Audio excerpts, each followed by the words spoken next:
You up kind of early. Couldn't sleep, huh? How could have I been so stupid? I should have known that she would go to his school. Gene, I hate to tell you this, but I told you so. If you just let Carla know where we lived and gave her the phone number, Jimmy could be here right now sleeping in his own bed. All right, so it backfired. You don't have to throw it in my face. Besides, I didn't tell her for Jimmy's own good. Oh, Gene, you don't fool me. You did it to spite Carla, but you hurt Jimmy. Gosh, if you could have seen his face when he found out that I lied to him. Oh, well, he forgave Carla for leaving. He'll forgive you for lying, but, it's not fair to Jimmy. Mom, Carla lied to him, too. She told him that she was going to call me. Oh, it's the both of you. All this backbiting and fussing is just getting worse. This dishonesty and... Oh, Mom. It's just no good. It's just breeding trouble. I just want to know how I'm going to get Jimmy back. Pray. That's in your department. Well, it could be yours. It's up to you two to try to get along for Jimmy's sake. Yeah, Carla and I got along just fine when she was gone for 2 years. Oh, I seem to recall that you didn't get along with each other when you were together, and it was just as hard when you were without each other. I mean, maybe you ought to apologize. Apologize for what? Trying to help the boy out and... No! For dishonesty, inconsideration, and selfishness. No, no way.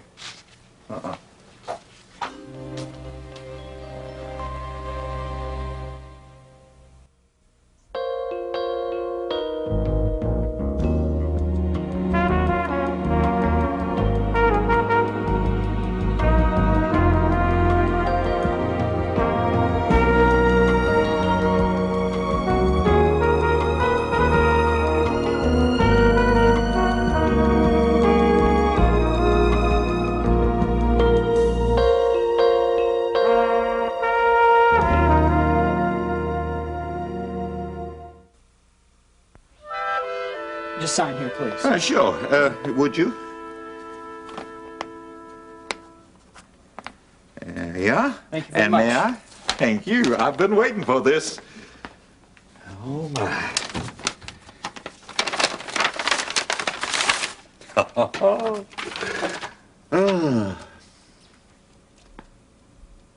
Dear Mitch, enclosed is the copy of Nora's will that I promised to send. I'm glad I could be of some help under the circumstances. I hope Nancy hasn't sold the clock. After all, Nora did want me to have it. And I'm going to let Nancy and Webster have it.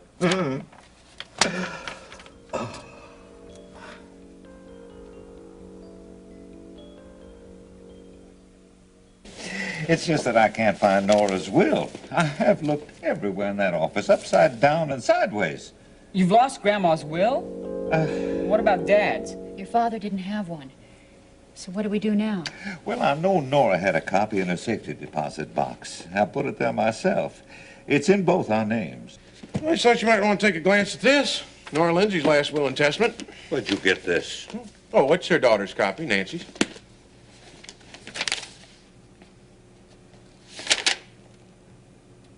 I don't recall this text. You know, I've seen the will before, the true one, that is. Well, then maybe you just ought to compare that to your copy to see, just see what happens. I don't have to compare it with my copy. This is not Nora's will. It's a legal will, Mr. Dunbar. Look at this. The division of estate. 2/3 to Nancy Lawson, plus the house. Webster, this will's been tampered with. No, Terry, I've never seen you so riled up. Whatever it takes, just get her out of Mother's house. Well, there certainly is a change of heart. Do you mind telling me what caused it? I'll tell you exactly what. Nancy and Charles Carpenter are living together in Mother's house.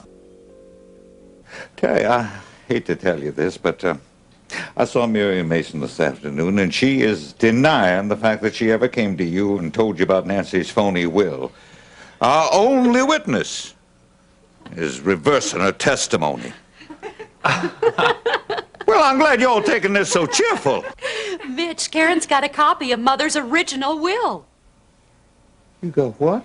Terry's mother willed me her an antique clock that I had admired in her living room. At first, I didn't believe it. I kept goading her that she'd never part with it. Then she sent me a copy of the will. Isn't this great, Mitch? It clinches the case. It's all over now. We can get Carpenter and Nancy out of Nora's house. We sure can.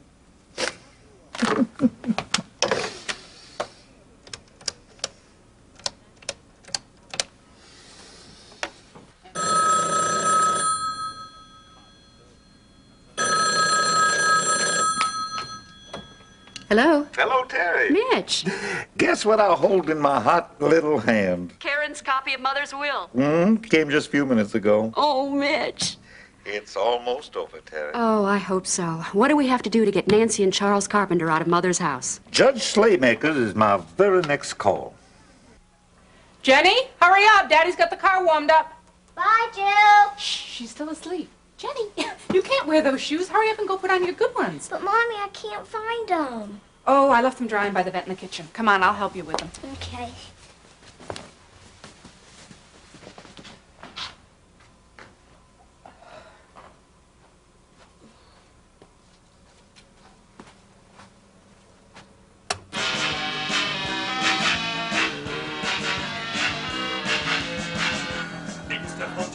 Hi, Jill. Sorry, I thought you were gone. Jenny, why don't you run and tell Daddy to pick me up after he takes you to school, okay? Okay. Bye-bye. Bye, Mommy. Bye, Jill. I mean, ciao, Jill. Guess I'm in trouble again, right? You don't like music. Well, it was a little loud, but you're not in trouble. I just wanted to talk to you a little bit about what we discussed the other night. I'm listening. Well, I'm listening too, Jill. Jeff and I were very honest with you about how we feel and what we expect of you. Did you think about what was said? You mean, when am I leaving, right? Not at all. You're welcome to stay as long as you want. In fact, Jeff and I really don't want you to leave, and Jenny wouldn't either.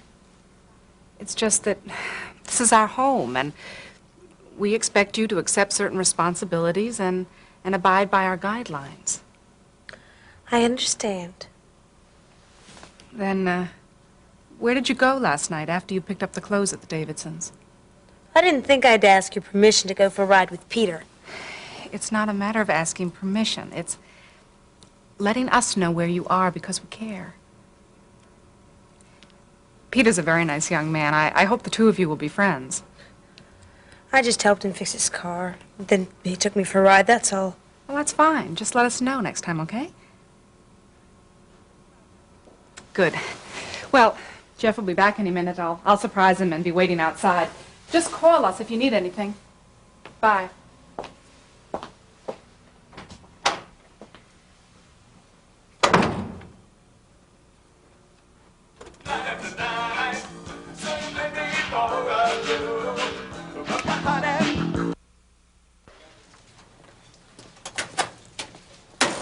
Yo, haven't seen you for a while. Oh, I've been rather busy. Advanced Principles of Business Administration, no wonder. It's just as well I quit managing summer when my grades were slipping. What, you're making like A minuses, huh? More like B minuses. Well, your time with the band couldn't have taken away from your study time that much. Well, not by itself, but don't forget I have my job at the bookstore. Well, it didn't look too busy when I dropped by there. Couldn't you ask them if you could study during the slack time? They already let me. The Cummings are very nice people to work for. Maybe too nice for their own good. Oh, you want to run that by me again? Oh, it's just that business is bad, and if I were them, I'd have already let me go. You think you're going to get fired? No, probably not. But I am thinking about quitting. What, just to help them out? I mean, don't you need the money, especially since you're not working with us? Well, my finances would be somewhat tighter, but, well, I think I can make it. My father usually comes through. Hey, look, I know how you hate to ask your dad for money. You'd always be welcome to come on back with us in Summer Wind. I know Cohen took your place on a larger scale, but, Yeah, what a break. I know. The band's rehearsing about 10 hours a day now. Well, the competition's pretty stiff out there, and we don't want to blow it. When do you cut the album? Well, Cohen hasn't set a date yet. We're still working up a bunch of new songs. It really does sound great, but I don't know. I really don't regret relinquishing my duties with the band. I don't think I'm cut out for show business. I think I have too much heart. Look, you got to quit blaming yourself for Becky's miscarriage. In fact, she seems to be completely over it. Either that or she's putting up a great front. How is Rebecca? I haven't seen her lately. Busy and beautiful. I haven't seen her in a few days either. Cohen's got her up in New York for photo sessions. Oh, did you hear that she's moving into a new townhouse? What about Russ? Yeah, him too. How's your lip? It's all right. How does such a guy as Weaver get a great lady like Becky to fall for him? You're asking me? It's getting tougher all the time. What? Being around Becky, not being able to... I don't want to hear it, Phil. I don't want to hear it. I can't help it, Francis. I really do love her. And then he said smile again, and I made this really funny face, and he snapped the picture. Yeah, that one should really be different. But given your worst shots, they're gonna be great, Becky. You're super photogenic. Well, I hope so, because I love it. Everything. And when I think about me on the cover of an album, David, I can't believe it. Yeah, well, believe it. I mean, what I don't believe is this apartment. I mean, I don't see how anyone could have lived in this place sober. Yeah, I know what you mean.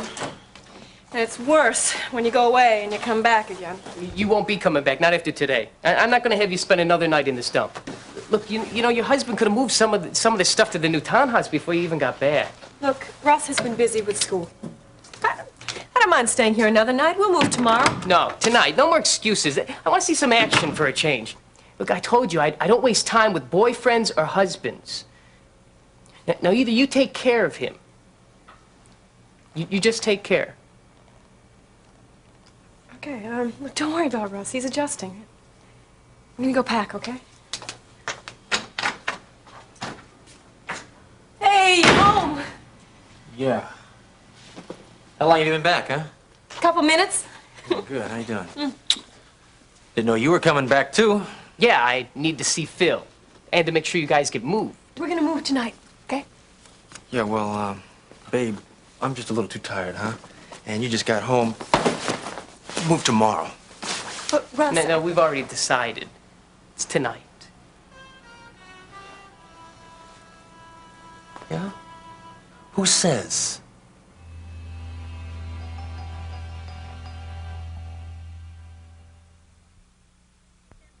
Hello, Larry. How's San Francisco? Who do you think this is? It's good to hear your voice, too. Believe it or not, this goody two-shoes family rescued me from the streets. I'll be splitting as soon as the weather's better. Look, I'll call you later. I gotta go. Goodbye. Hey, Jill. Who's that on the thing? Wrong number. Bobby pulled my hair again today, and I hit him like he told me to. Well, good for you. Only the teacher got mad at me and made me sit in the corner. Well, you should have squealed on him.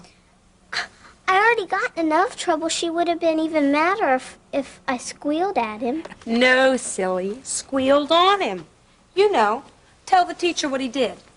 Well, I tried, but she said I shouldn't have hit him anyway, and I would have gotten into more trouble. I don't think I like boys. You will. Later. What can we do till Mommy gets home? You can watch TV or something. I'm gonna go out for a cigarette. Why? Because it's one of your parents' stupid rules. I can't smoke in the house. No, I mean, why do you smoke? I like it. Well, the TV says that it makes you cough a lot and have cancer and then you die. Don't believe everything you hear, kid. My daddy said it was true. I don't want you to get cancer and cough a lot and die. Come on, kid. You work for the American Cancer Society? Are they really made out of grass? No, silly. That's another kind. I guess it can wait for later. It's cold out anyway. Can we have some cookies and milk? Then we can go play my new game. Why not? Cookies and milk and no smokes. Who says? It won't take long. Listen, Cohen, I've had a tough day, you know what I mean? And I had a heavy workout at the gym today. I'm tired. Now, my wife's been gone for a few days, and I've got an exam in the morning. We are not moving today. Ross, you can rest for a while. We'll move later. We don't have to move today, period. Now, let me tell you something. You don't own her or me. Ross, I would like to get it done today. Becky, go pack your things. He could take his time like he's been doing.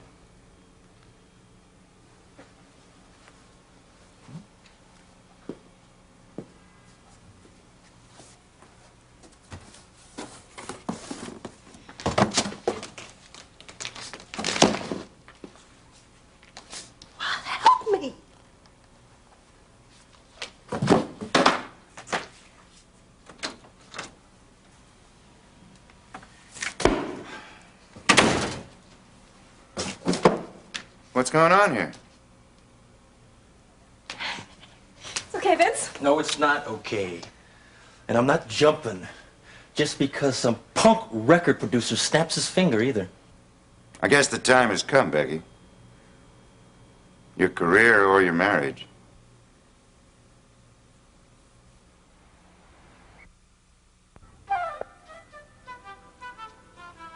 What a pleasant surprise. Hope I'm not interrupting anything. Oh, nothing important. Just unwrapping a few last-minute things in the house. Oh, Ione, you are so organized. Oh, nothing fancy. It's just beginning to feel like home, you know. I'll take you on the tour a little later on. But meanwhile, let me have your coat and then maybe have some coffee. Well, no, listen, I'll just put it over here. Do you have some already made? Oh, yes, sure. You just have a seat there. You know, I tried calling before dropping by, but Peter didn't tell me he had a new phone number, too. Jean changed the number and had it unlisted. Oh, thank you very much. You say you on your way to work? Yeah. Well, I usually work days now, but Janice called and she wanted me to switch with her, so I thought this was the perfect opportunity to drop this off. It's a housewarming gift. Oh, you shouldn't have. Oh, how beautiful. And I know right where I want this to go to. Oh, I'm glad you like it. Nice. God bless your new home. Oh, you don't know how I've been praying those words lately. Oh? Oh, never you mind. You've had enough on you in the last several months.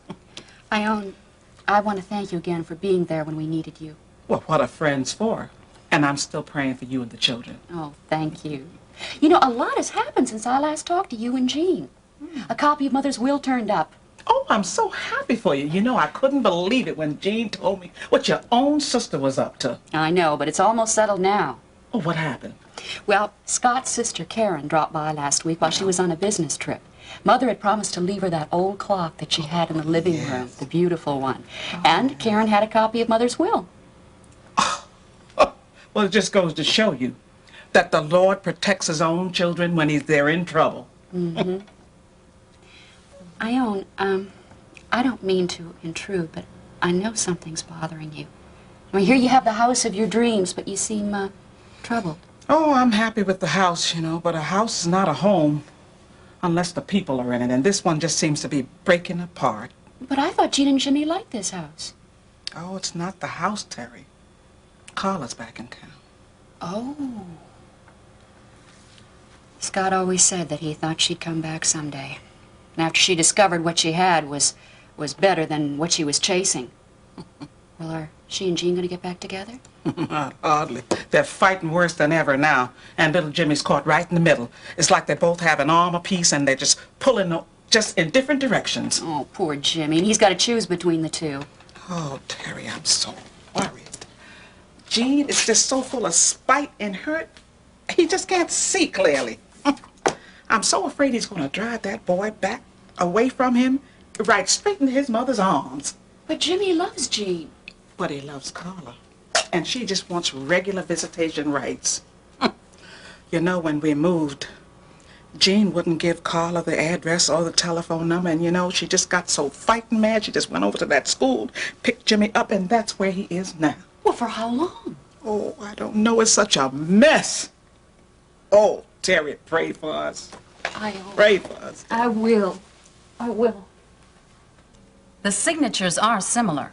They are. Too similar. Now, here's a copy of Nora's mortgage and a car registration. See her signature and mine? Yes, I see what you mean. Now, the signature on the wills are identical. A decent job of tracing. But notice the pressure points here and the signature on the fake one there?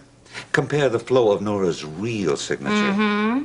We'll run this by the police department's handwriting analyst for official verification of forgery, but I'm convinced.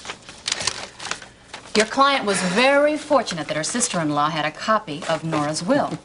And just in the nick of time. Yeah, that courtier was just around the corner. And now, finally, Terry wants to press charges instead of settling out of court. Miss Lawson would have been wise to settle when she had a chance. Now she faces criminal charges. She's already been charged. I filed a crime report. Burglary, forgery, grand theft, and conspiracy.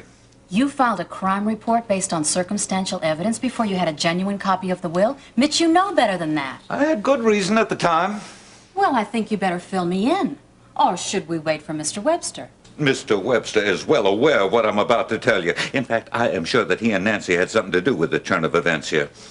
You see, Miriam Carpenter Mason paid a visit to Terry a while back with some very incriminating information against Nancy. Charles Carpenter's daughter? Mrs. Mason told Terry, voluntarily, mind you, that she was willing to testify in court that Nancy stole my copy of Nora's will. And somehow she switched the wills in the safety deposit box, and then she destroyed all copies of the original will. And then Nancy drew up her own version, saying that most of Nora's estate belonged to her. Is Miss Mason willing to testify to that under oath? She was, but Miss Mason wasn't very cooperative later when I went by to see her. In fact, she even denied seeing Terry. That's strange. And very frustrating at the time. Without a witness, only conspiracy and forgery looks solid. Yeah, conspiracy in order to cheat and to steal the rightful inheritance of Terry Davidson. And I don't think that Nancy did it alone. Come in. Judge Slaymaker? Dunbar? You waiting on me? Mr. Webster, have a seat.